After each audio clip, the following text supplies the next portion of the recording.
Meu nome é Suelen e junto com a Ramayana vamos apresentar o trabalho intitulado como Produção de Açúcar Mascavo para a disciplina Balanço de Massa e Energia do curso de Engenharia Química da Universidade do Vale do Itajaí. Bom, o açúcar mascavo ele é a massa em elevada concentração de sólidos, que por resfriamento produz um açúcar solto que é composto por sacarose, glicose, além de minerais como cálcio, ferro, potássio e zinco. Esse produto ele é produzido de duas maneiras. Ele pode ser obtido como açúcar mascavo granulado e do tipo cristalizado, que é bem semelhante ao açúcar demerara.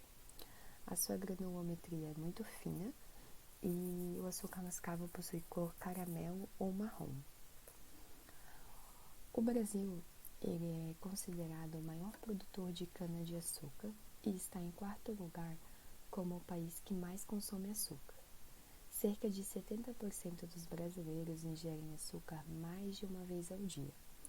O estado de São Paulo ele é responsável pelo consumo per capita anual de 3,92 kg de açúcar mascavo, 5,82 kg de açúcar cristal e 0,135 kg de açúcar demerara. O processo de produção do açúcar mascavo ele consiste desde a preparação da matéria-prima, a moagem, o peneiramento, a decantação, a limpeza do caldo, a concentração e o cozimento, o resfriamento e bateção e o peneiramento. O preparo da matéria-prima se dá por duas partes, a higienização e o corte. Após a cana ser colhida, ela tem que ser lavada com água corrente para remover as impurezas da terra e outros materiais estranhos. Após ela totalmente limpa, elas são cortadas do mesmo tamanho para facilitar a etapa de extração do caldo. A moagem, ela tem como função separar a fibra, que é o bagaço, do suco da cana, por pressão mecânica dos rolos da moenda sobre o colchão de cana desfibrada. Essas moendas elas são constituídas por 3 rolos que formam um interno de extração do caldo da cana. Na moagem é possível obter 12% de fibra e 87% de caldo. Após o processo da moagem, o caldo de cana ele é extraído para um processo de peneiramento, onde o equipamento que faz este peneiramento é uma peneira rotativa, que ela é composta por um cilindro horizontal giratório, cuja superfície lateral é formada por uma tela, e o caldo de cana é aplicado no interior do cilindro, atravessando a malha e retendo o bagacilho. Nessa etapa, é retirada 90% de resíduos sólidos. Após o peneiramento, o caldo vai para o processo de decantação, onde retira as impurezas densas do produto, como areia e partículas da terra. O tanque ele é geralmente em aço inox. Ele é constituído por um balão flash, um decantador, uma caixa de lodo e uma caixa de caldo decantado. Após a etapa de decantação, o caldo passa para o processo de clarificação. Devido ao caldo ter sua natureza ácida e na etapa de decantação ele vir por muitas espumas, que essa espuma elas são impurezas devido a bagacilos, a ceras, pigmentos e algumas proteínas, é necessário aquecer esse caldo para fazer o processo de clarificação numa temperatura de 55 graus Celsius com muita pouca agitação e sempre conferindo o pH. Após o processo de clarificação, o caldo vai para a concentração e o cozimento. O caldo ele vai para um evaporador, onde ocorre a concentração, a partir da evaporação da água, onde obtém-se o xarope. O ponto do xarope deve ser obtido com baixa taxa de aquecimento para evitar queima, o excesso de caramelização do açúcar e também o escurecimento do produto. A concentração do caldo é em evaporadores de múltiplos efeitos, na qual ocorre em 2 estágios.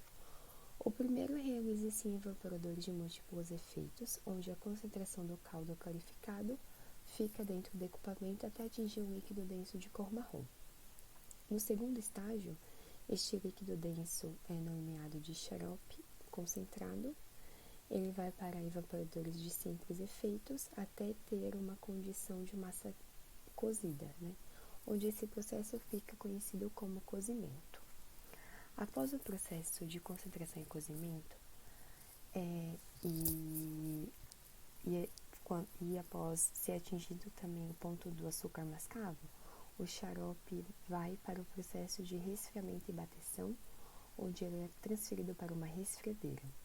Nesse processo, a massa é agitada constantemente até a transformação do açúcar por meio do resfriamento gradativo em cristais de açúcar.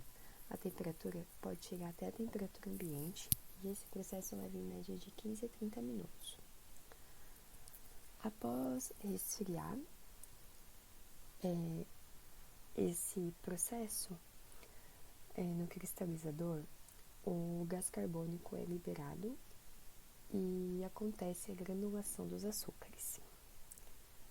Para ver um padrão dessa granulometria do açúcar, ele deve passar novamente por uma peneira, mas dessa vez é a peneira vibratória, onde obtém-se pequenos grãos de açúcar. Os grãos que ficarão maior que a granulometria padrão retornam para a moagem e assim voltam para o peneiramento até que elas ficam tudo numa granulometria bem fininha, que é aquela de açúcar que a gente conhece. O artigo selecionado foi a produção de açúcar mascavo, melado e rapadura, escrito por José Chaves, Aline Fernandes e Carlos da Silva. Eles forneceram a informação de que seriam moídas 9 toneladas de cana-de-açúcar por dia, produzindo uma quantidade esperada de 864 quilos de açúcar por dia. Para uma safra, seriam esperados, que por eles é considerado 172 dias, seria esperado 148.608 quilos de açúcar e 1.548 toneladas de cana moídas.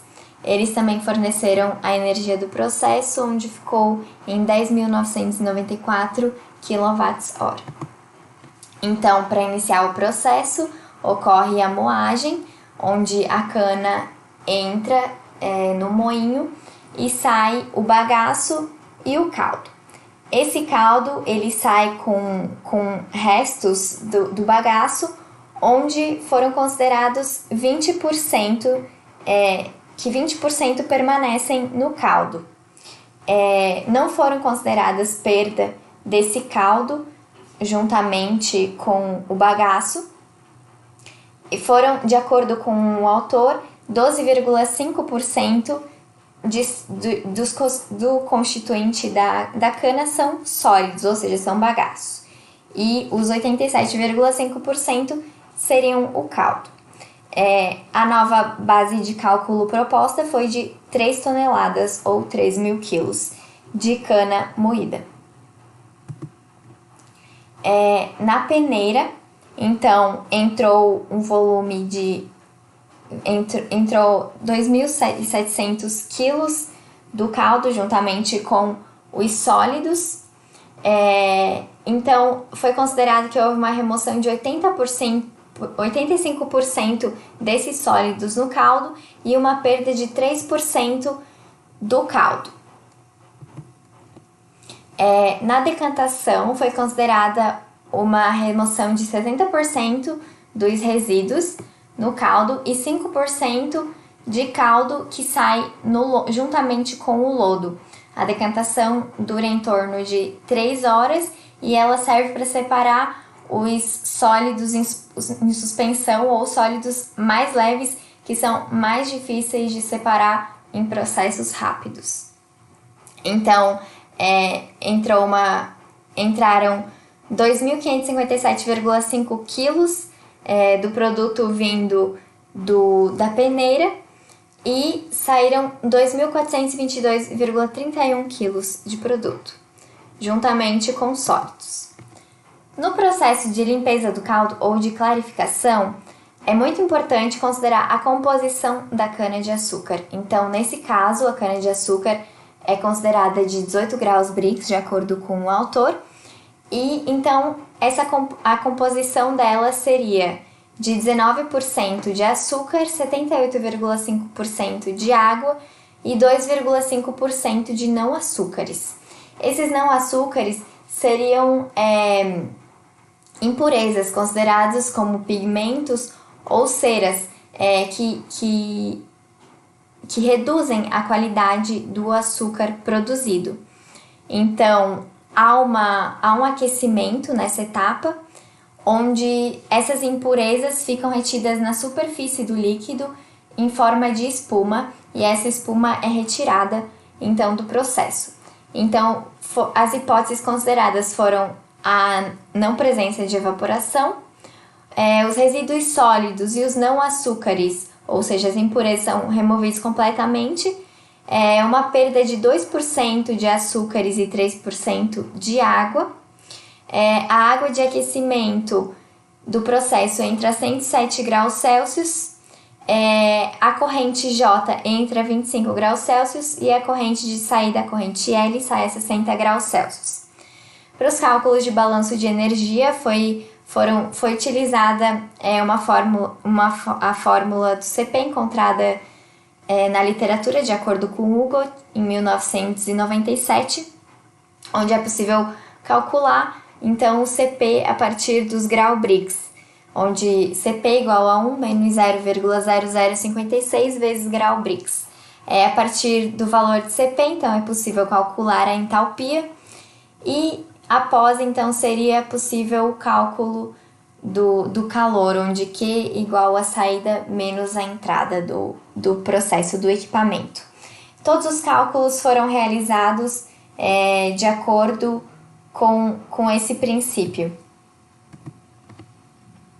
Então, o evaporador, ele serve para a concentração e o cozimento, né? Então, para chegar na concentração necessária para a produção de açúcar, de acordo com o encontrado na literatura, seria necessário concentrar de 19% de açúcar para 92% de açúcar. Foi considerada uma temperatura de entrada de 60 graus Celsius, de acordo com a saída do equipamento anterior, e uma temperatura de saída de 100 graus Celsius, onde assim restaram 489,57 quilos de produto. Então, a próxima etapa é o cristalizador, onde não há mudança de massa, apenas, pois não foram consideradas perdas, né? Então, apenas seria resfriado, o produto seria resfriado juntamente com agitação, onde ele já vai se tornando pedaços menores e assim formando o açúcar. Então, a temperatura de entrada foi considerada 100 graus Celsius e a temperatura de saída de 25 graus Celsius.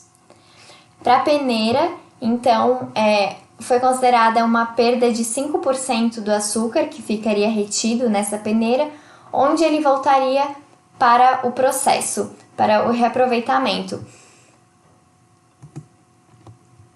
Então, em comparação com os fornecidos pelo artigo, então, para um dia, eles produziriam 864 kg de açúcar, a nossa produção seria em 465,09 quilos, com matéria-prima necessária de 3 toneladas. E o nosso gasto, então, a energia seria 105 kWh. Então, a produção foi de 465,09 quilos de açúcar por dia. Então, é possível observar que essa fração de açúcar é muito superior ao apresentado pelo artigo, quando comparados na quantidade de cana utilizadas. Então, a eficiência do nosso processo seria muito maior. Isso ocorre pois faltaram várias informações, onde a gente teve que... Foram consideradas informações encontradas na literatura, mas não no artigo selecionado, causando assim vários erros. E também podemos analisar que a energia gasta calculada foi significativamente inferior aos valores fornecidos pelo artigo. Isso ocorre primeiramente por causa da quantidade, né, de produto, que a deles foi bem maior, e também deve-se ao fato de serem desconhecidos alguns parâmetros, como temperaturas utilizadas para o processo. Muito obrigada!